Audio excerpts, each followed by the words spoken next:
Now that you've found UBN Radio and discovered our quality talk shows, it's time to spread the word to friends, family, and the universe. 24 hours of music and talk. Radio without limits. That's why people keep coming back for more. That's ubnradio.com.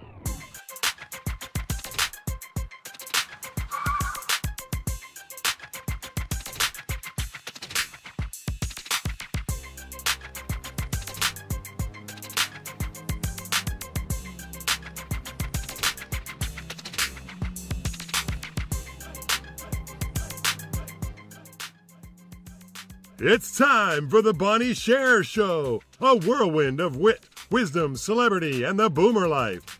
With a little bit of this and a lot of that and so much more you don't want to miss, here's Bonnie.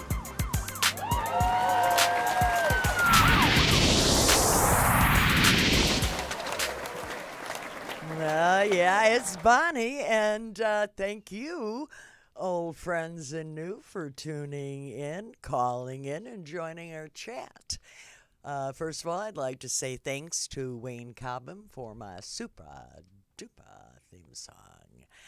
I am Bonnie Sher, and I am your host through the boomer life, through celebrity world, and the world of the type 1 diabetes community.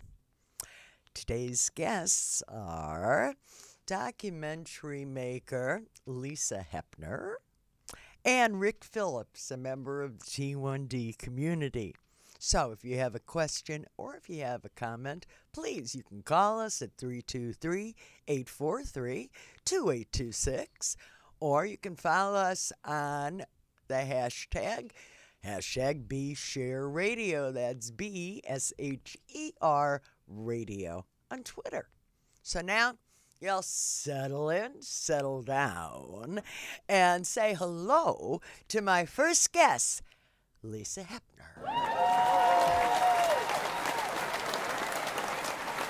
Don't you love a good clap? There's nothing like it. Anytime.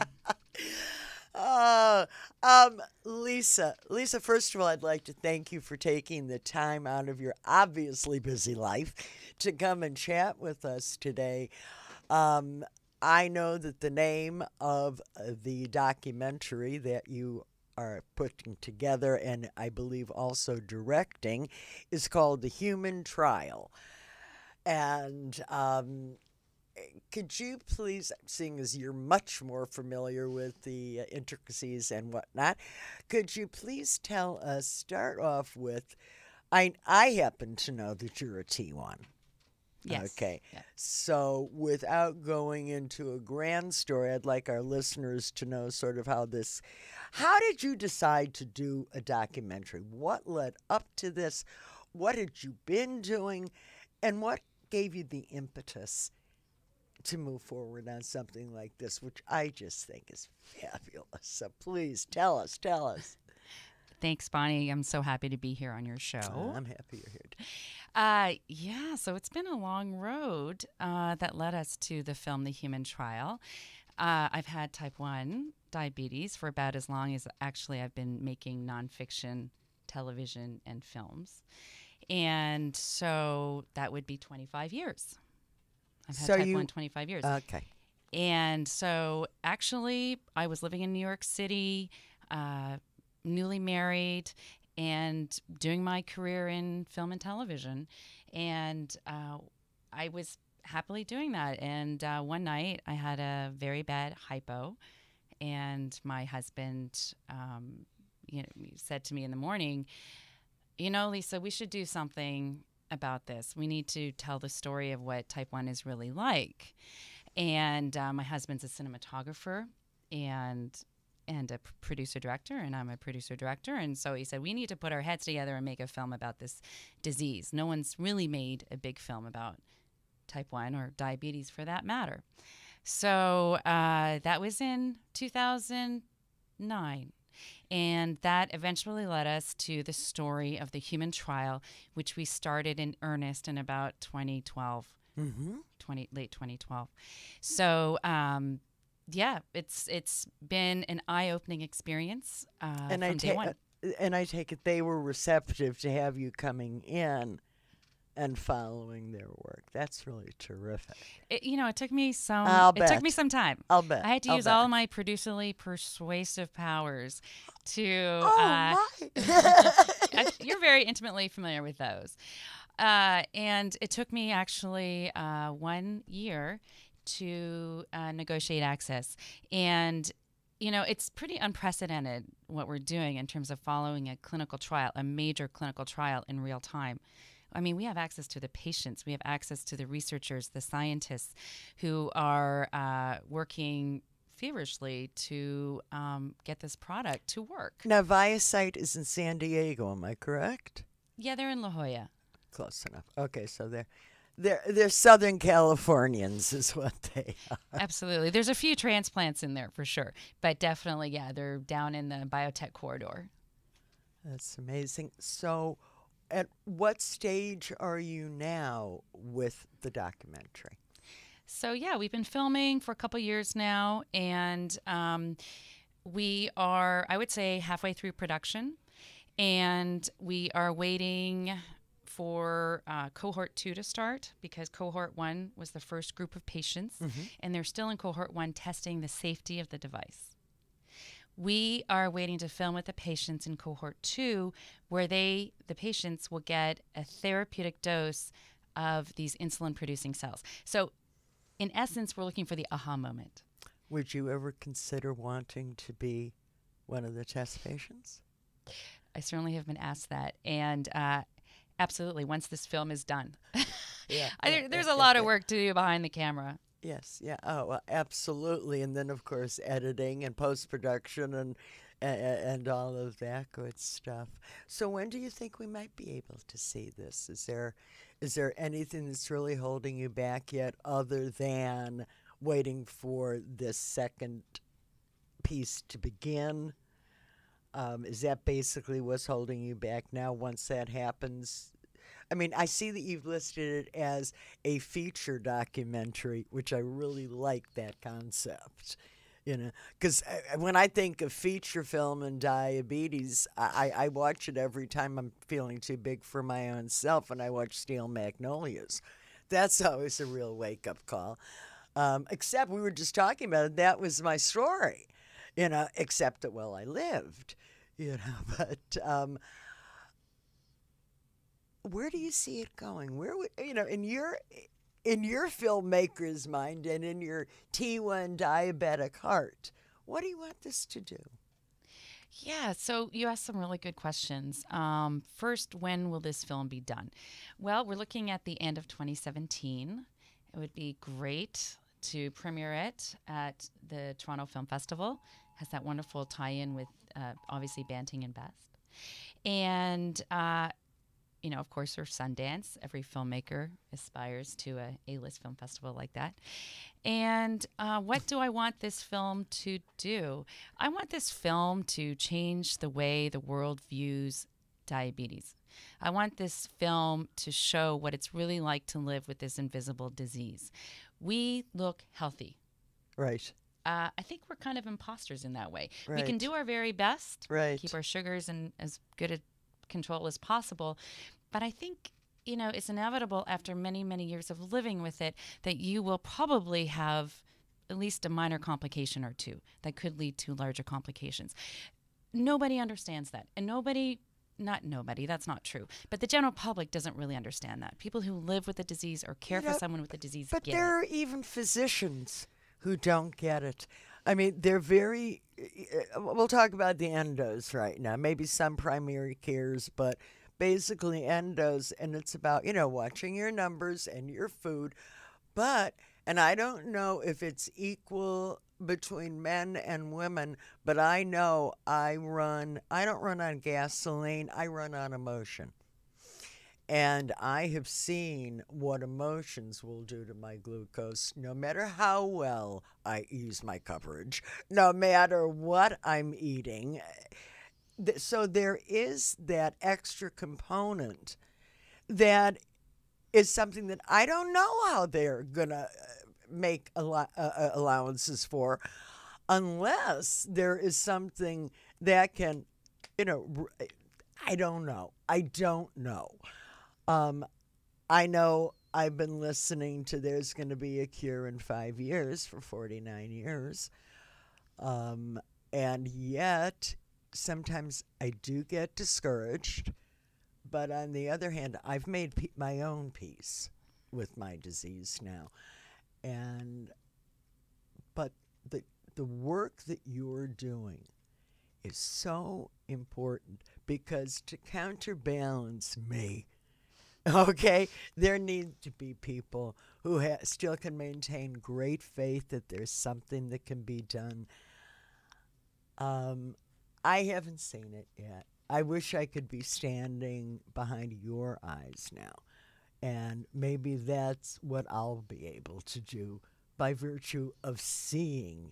I mean, I've got goosebumps just thinking about what you'll be able to present to all of us.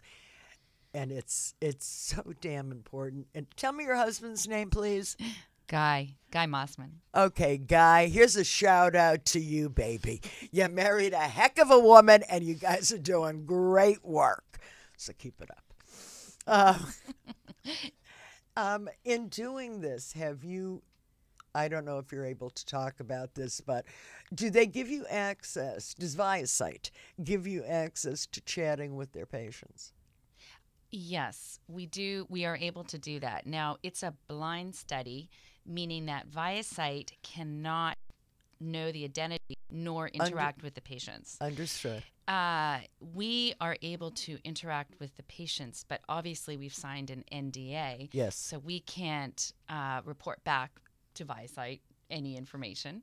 And what we learn from the patient is our own information. We don't share that. And but I understand that. Yeah. But do any of the patients, or have they been able to put across to you like what their feelings are about being a part of the study?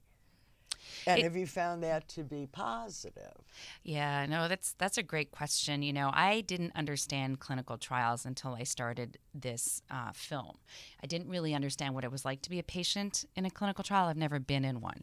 So what's really interesting to me is that the patients who are in the phase 1 of this trial will not be getting enough insulin-producing cells to affect their type 1 diabetes.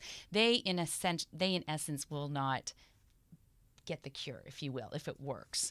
And because they've been a part of the clinical trial from the start, it's not like they can segue into phase 3 and get those cells. Yes. So they're taking one for the team. They are literally being guinea pigs for this protocol that might cure our disease. And you asked me, what do the patients think? What is their, emotional response to what they're doing? It's really powerful.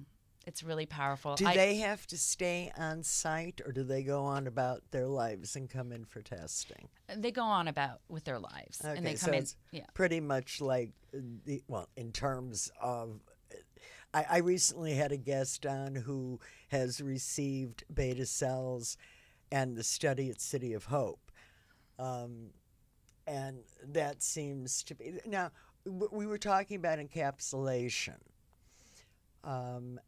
In 1972, 73, there was a physician who was a pediatrician in Baltimore, and he also was getting into research, and he's actually the very first one. And if you look up in the annals of who tried to fix us, you will find the name Samuel Bessman. Sam was a pediatrician. Sam was known to, when a mother called him one night and said, my son's sugar is 600. What do I do? What do I do? He said, when it gets to 650, sell.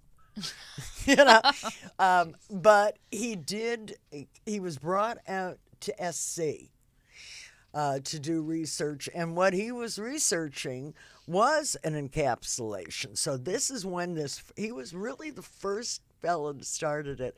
I was working in his labs at that. He brought me in to learn more, and what he was working on at the time was to find a substance that could be used for the encapsulation.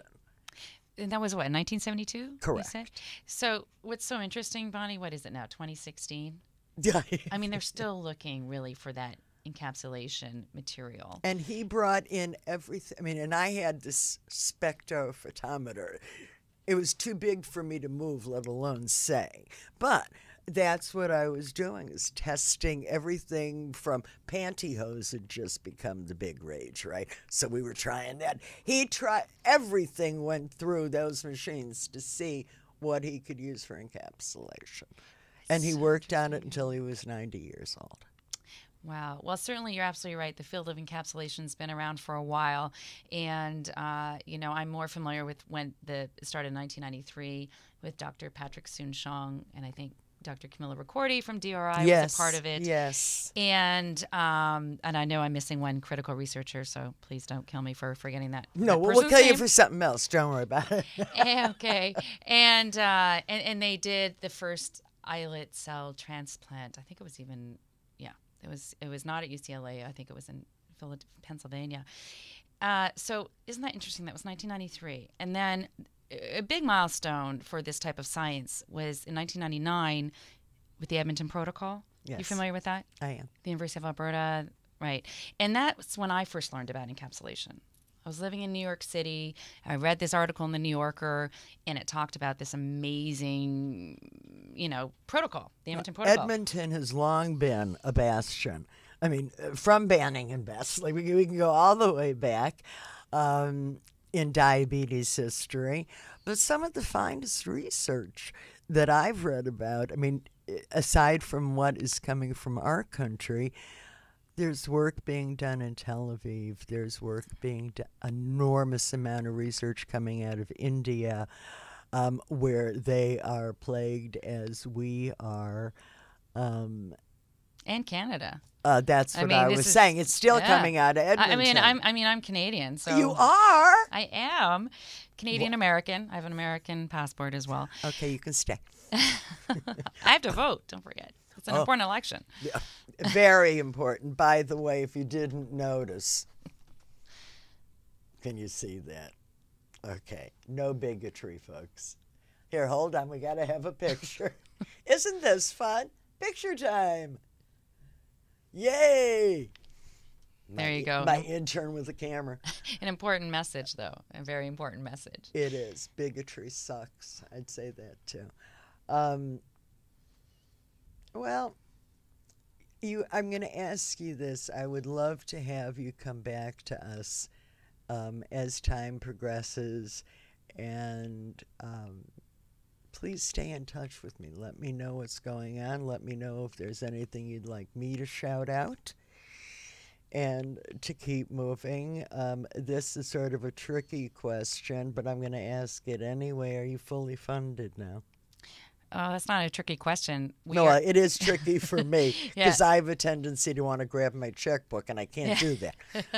Well, we're in Hollywood, right? So this is the way films are made. Oh, right. I forgot. Let's go to Nate Nails. We'll make a deal. There you go. Let's go. I'm ready. Me too. I need a manicure. So, am I fully funded? No, I'm not fully funded. We've been actually very fortunate to have been raising money through donations. We have a 501c3 associated with a nonprofit associated with our film, a co-producer. So if anyone is moved by the trailer, the teaser, humantrial.com, you can view it. Please go to our website. That's my next. She knows so much, this woman now. I want to know all the ways, because I found a few to find out about you. But tell us, how can people follow the work you're doing, maybe become involved on a financial help situation with you? Tell us how they can follow you, please. Thanks, Bonnie. Here we go. So we have an Instagram account. We're all on social media, right? Twitter. Okay, now the Facebook. names on those accounts, are they The Human Trial? Yes. Okay, so we have hashtag The Human Trial. Yes. And on Facebook? If you just search The Human Trial, we'll find us. There you go. Pretty easy, right? There you go. And then our website is thehumantrial.com, and that's where you can sign up for a newsletter. You can get in touch with me. You can get in touch with our producers. I posted, ladies and gentlemen, if you're on Facebook, that's what I posted about 2 hours before I came on air. So take a look over there, and you'll see what we're talking about. Great. And I'm going to do a plug for our T-shirts that are actually selling very well. And I'm going to give a shout out to Shepard Ferry. You know Shepard Ferry, the graphic artist. He's a fellow Type 1, terrific guy. Didn't know that. Yep. What a clever little crowd we are. We are. We're a mafia. Don't you know that God leaves his hand on T1's shoulders just a second longer because he figures we deserve it? Exactly. Okay, I mean, look at you. Look what you're doing. Wow. I think it's just an amazing, amazing thing that you've chosen to do. You know, I wish you nothing but the very best of luck with this. And I would even say I would go all the way to Sundance to cheer for you. There's a place on the red carpet, Bonnie. Okay. I want to thank you again so much. Lisa Hepner, ladies and gentlemen. Thank you so much, Bonnie. Before I go to break, Lisa, it was a pleasure speaking with you today. You are listening to the Bonnie Sher Show. Come on, join the conversation. You can call in at 323-843-2826, or you can follow the hashtag BSHER Radio on Twitter. Coming up, a shout out from my soapbox. That's my take on who got it right and should be congratulated. And my shout down, well, that's my take on who should be terribly, terribly ashamed. So let's go to break with one of my favorite songs by one of my favorite singers. And that's Shirley Bassey singing If I Never Sing Another Song. Take it away.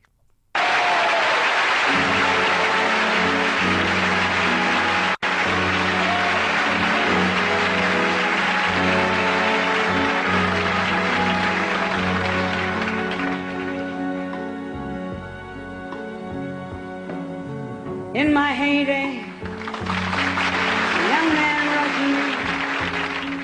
me, everybody seemed to have time to devote to me.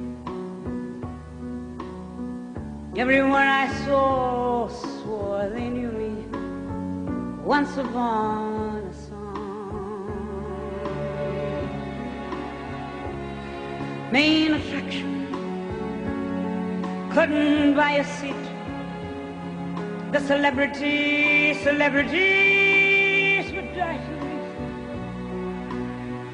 I've had every accolade bestowed on me, and so you see,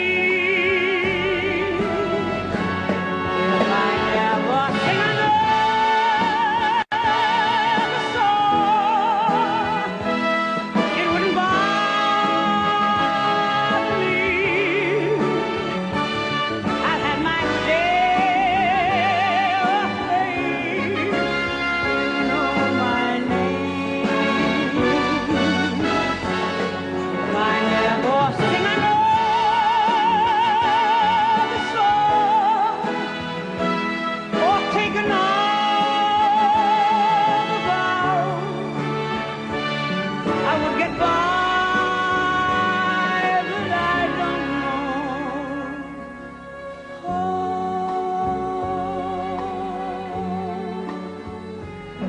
Always posing, but you love it all. Though you have to learn to act like you're above it all. Everything I did, the world applauded once upon a star. Framed citations hung on every wall. Got a scrapbook full of quotes I can't recall at all. There were times I felt the world belonged to me, and so you see,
If I never sing another song, well, my voice has a new job now, and that's being right here with you.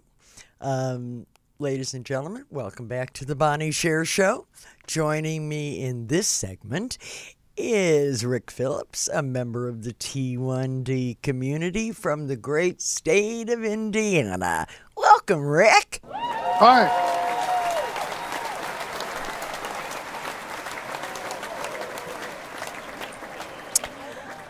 Rick, you're living with type 1 diabetes. Please tell us your story. Well, I've had type 1 for 42 years. I was diagnosed in Disney World, which goes to show that Disney World is not always the happiest place on earth. How did that? No. Now you got to tell me this story. What do you mean you were diagnosed at Disney World? No, I got sick in Disney World. A little too much sugar?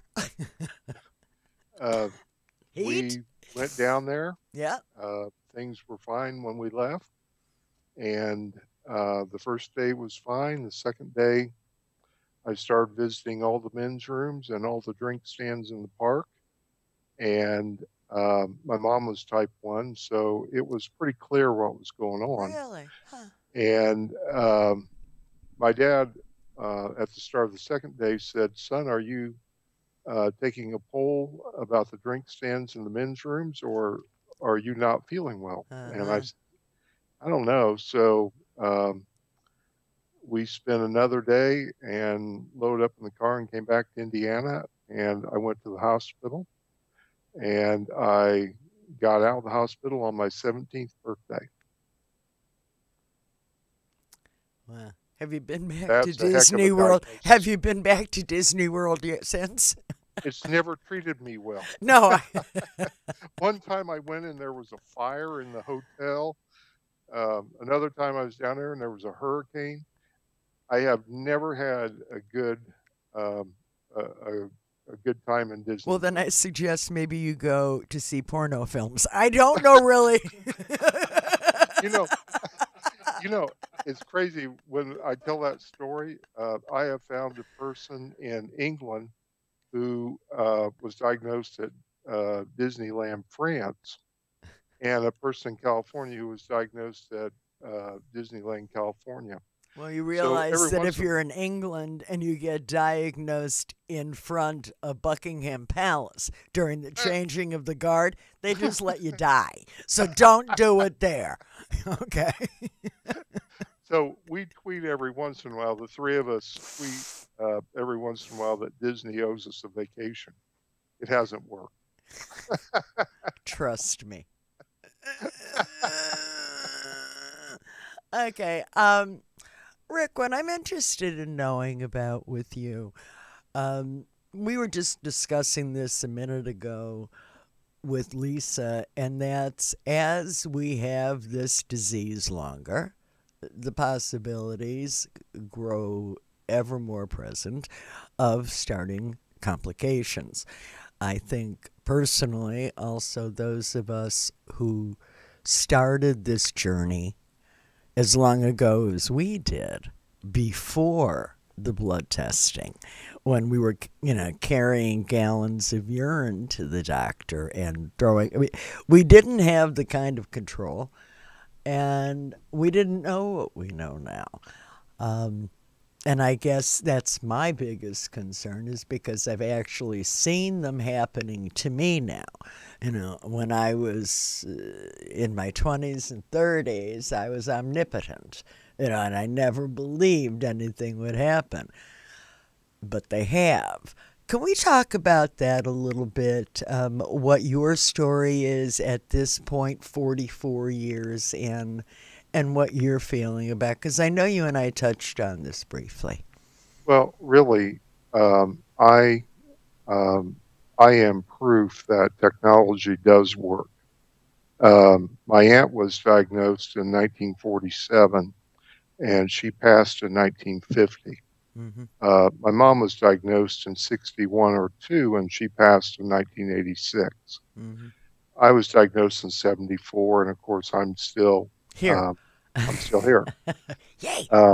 At the end of her life, my mom was blind. She had kidney failure, was on dialysis.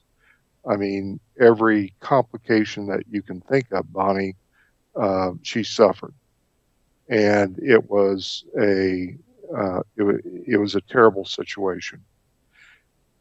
So technology has worked, but technology also can't um, outrun all the complications, and that's something that we in the uh, BETS project, the Beatties project, have really come to learn in the past year. We've been doing a complications survey, and what we found um, among people at all ages with diabetes is that complications are the number one biggest concern Mm-hmm. and the number one thing that most people don't talk about. Mm-hmm. So that's the reason that this year and uh, probably next year in the Beatties project, we're going to be doing a lot with complications. Okay, Uh, do me a favor. Hold right there. And while we're talking about this, could you please explain to our listeners exactly what the Beatties Project is all about in case they haven't heard about it? yeah, uh, it's a way that um, uh, it's a performance puppet group, uh, Could you and explain what a performance puppet group is? I well, mean, are they uh, really puppets performing? yeah, yeah, Oh, so you're being quite literal. I thought this I was a am. newfangled thing I'd never. No, I'm it so really is true. technical. I thought, am I going to have to Google this now? I'm sorry. And um, it was started by a woman in New York, Ah. uh, and who's also a type one, Uh-huh. and um, she is also yeah, that's she is also a puppeteer I see. and has trained professionally and works professionally with puppets, and so um, uh, her performance her performance at a Beatties program is really to draw out how we face diabetes and how we think of diabetes as um, uh, as being part of ourselves. Mm-hmm. And I got fascinated about it because she appeared on Two Diabetes, Mm-hmm. Mm-hmm. and um, I I happened to catch the performance, and she asked a very provocative question: if if you could address your diabetes, what would you say it looked like? And um, I had started blogging at that time, and I got to thinking about what would I say diabetes looks like, and for me, it looks like a monster. You know, sometimes it's big, and sometimes it's small. Um, sometimes it's a jealous beast. Other times I can put it aside and let it rest. Mm-hmm. And um, so that drew the two of us together. My wife and I have supported Marina's project ever since. Last year, she performed in 10 or 12 diabetes summer camps How around the wonderful. United States. Uh, this year, we are doing the Complications Project. We got 800 responses to that, Isn't uh, that something? and we'll progress. She's developing a performance based around complications. It's really um, it's really a very important work. It's a way it's a way that art influences our view not only of the disease but also of science in general, Mm-hmm. because the science is great. um, and the science means a lot. Mm-hmm. But I got to tell you, there's also an art to managing diabetes, as you well know. It's a it's a What are some of your favorite tricks or your art forms? Yeah. Well, What do you got that you're not telling anybody? Come on, get dish. I'll tell you my favorite one, Okay. um, um, which is not quite kosher, but I don't like wasting insulin. So when Not at $452 a bottle. My goodness, yeah. change my pump set, I take the last little bit, push it through my new tube, and that's how I prime my tube so I don't waste the old insulin. Well, It's it's a little thing. assuming that I don't run out before that happens, that's really a good idea. But being that little last minute Lizzie that I am, it's not a good thing. But but I like your idea. I could change my whole life. What else you got? Well, I tell you what, some people have been hesitant to do online records with their doctors and stuff. I love it. It gives me a chance to communicate directly with my CDE, and my newest little trick, which I'm going to start using in July, is a new meter that communicates directly back to my CDE. So And she'll who get manufactures that? my Roche. Uh-huh. It's called the Aviva Connect, and it's just been on the market for a little while, but it is a terrific little meter. I did a test of it 2 or 3 weeks ago, Mm-hmm. and really thought it was one of the better meters I've ever used. And are you also on a sensor? I do. I use Dexcom. Okay. I use a Medtronic pump with a Dexcom sensor. So do I. That's the same combination I have. Just quickly, I brought this up a little earlier too. In terms of the recall for the receivers, I'm finding an issue here. I mean, they're telling us that there's a possibility that it will not sound in case of an emergency or, a very low blood sugar. Well, the whole reason that I wear this and I pay out of pocket for it is that I no longer feel my lows. So I must say I was a little concerned when I called them yesterday. And this really is not a total recall. You cannot just send them in and have them send you another one. They want to hear exactly what happened and how it happened. And that's all fine and good. But I really think that personally, they should figure it out themselves. Let them run those. You've got to send them back. Let them test them. I cannot have. That's why I stopped using a different company's sensors, because I didn't feel I could trust them. And as I explained to them, I wouldn't have a friend that I couldn't trust. I'm not going to wear a device that I can't trust. So this has me concerned. What do you think? I mean, have you swapped yours in, or have you? I've not swapped mine. I've got both a G4 and G5, and I've tested both of them. Both of them tested okay. I've noticed that the FDA enhanced their warning, like in the last 2 weeks. Yeah, I got that too. And so I think it's a big concern. I don't know yet that Dexcom knows what the ultimate answer is. Well, I wasn't the only one who had gotten a sound beep from it. And then when I think it was a week or 10 days later, I woke up with a blood glucose in the 30s. Nothing had sounded. The only thing that finally alerted me was my dog. Right. And I don't pay 10 grand a year for him. Well, maybe I do. Yeah, maybe you do. Come to think of it.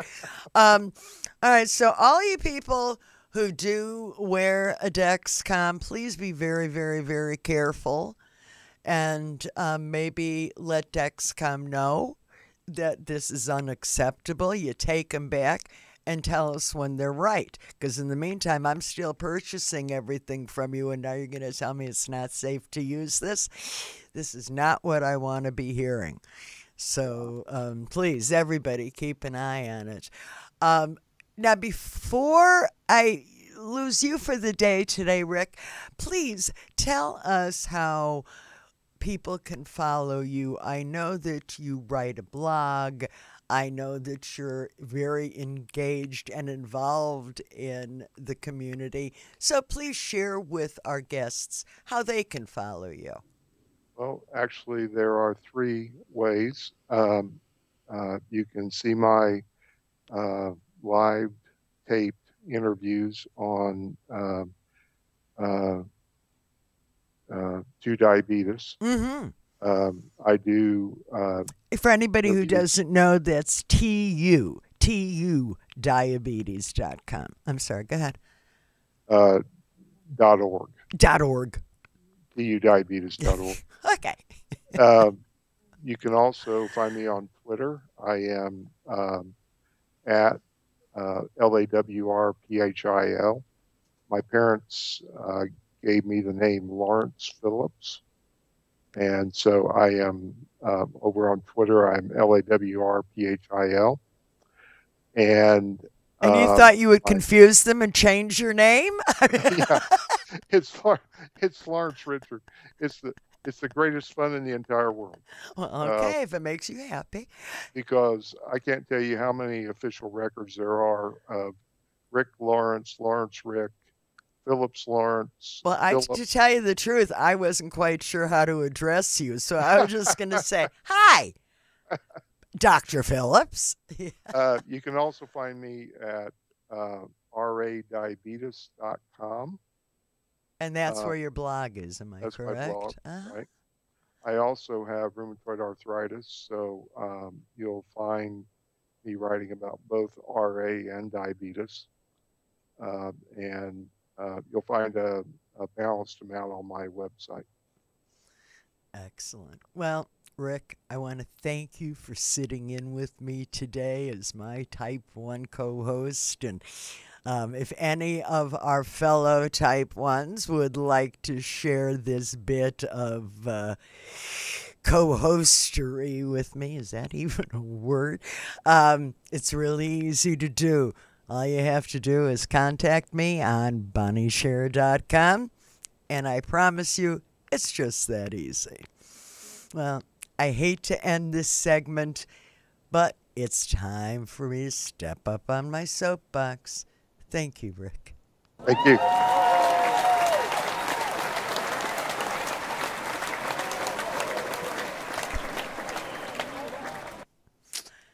Well, first, I'd like to give a shout out to Ringo Starr. Why? Ringo Starr has followed Bruce Springsteen and some other performers in canceling a forthcoming concert in North Carolina. This is in protest over the state's newly minted anti-LGBT law. Ringo said in his statement, and I quote, "I'm sorry to disappoint my fans in the area, but we need to take a stand against the hatred. Spread peace and love."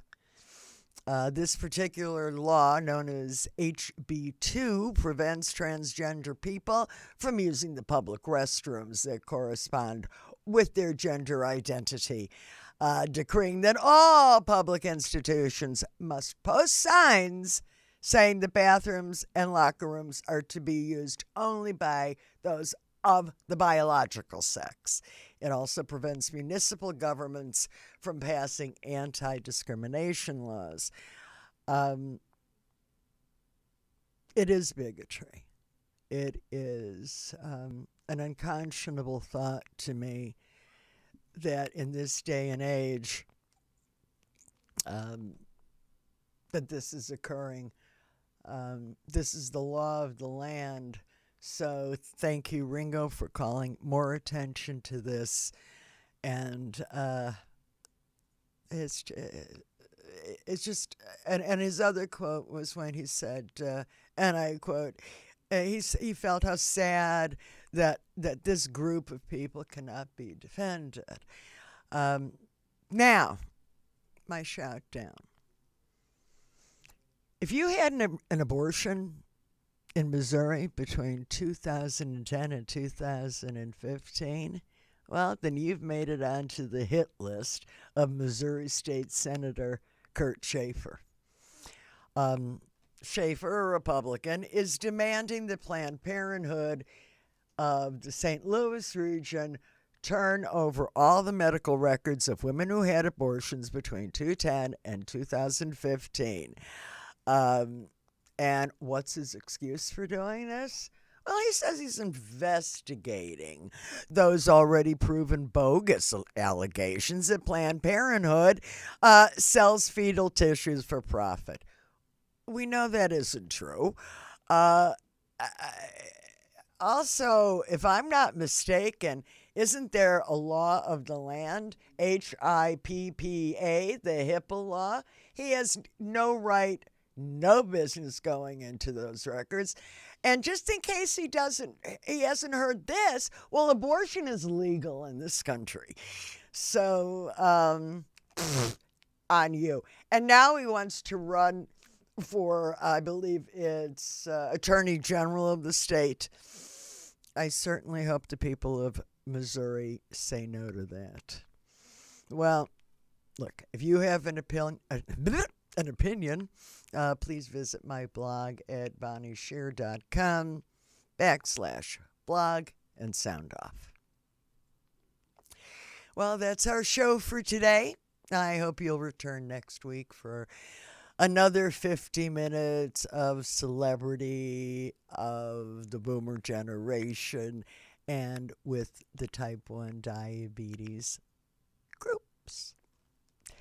I'd like to again thank today's guests for sharing the ride. And please, you can visit me, bonniesher.com. You can follow me on Twitter. That's at @1BonnieSher. And I would like to thank Corey Bone of Crown and Anchor Jewelry for loaning me today this beautiful black diamond neck piece, layering piece that is hand wired in 14 karat gold. And the other layering piece, which is made of beautiful topaz with 14 karat, 18 karat, and 22 karat gold dingle dangles in here too. Go to my site, go to bonniesher.com, drop to the bottom, you'll see Corey Bone. Click there, order jewelry.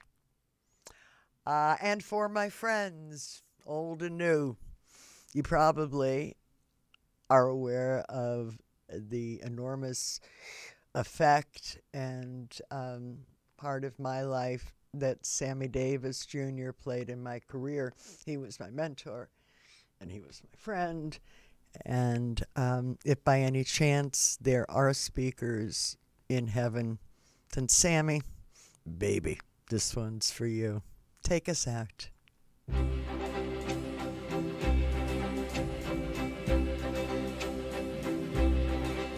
Whether I'm right or whether I'm wrong, whether I find a place in this world or never belong, I gotta be me. I gotta be me. What else can I be but what I am? I want to live, not merely survive. And I won't give up this dream of life that keeps me alive.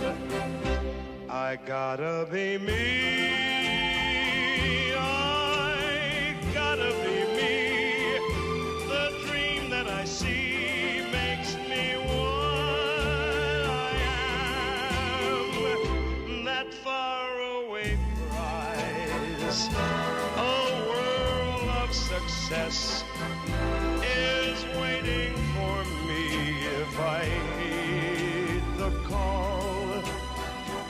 I won't settle down, won't settle for less, as long as there's a chance that I can have it all. I'll go it alone, that's how it must be. I can't be right for somebody else if I'm not right for me.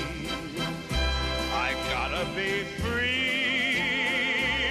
I've gotta be free. Daring to try to do it or die. I've gotta be me. I'll go it alone. That's how it must be. I can't be right for somebody else if I'm not right for me.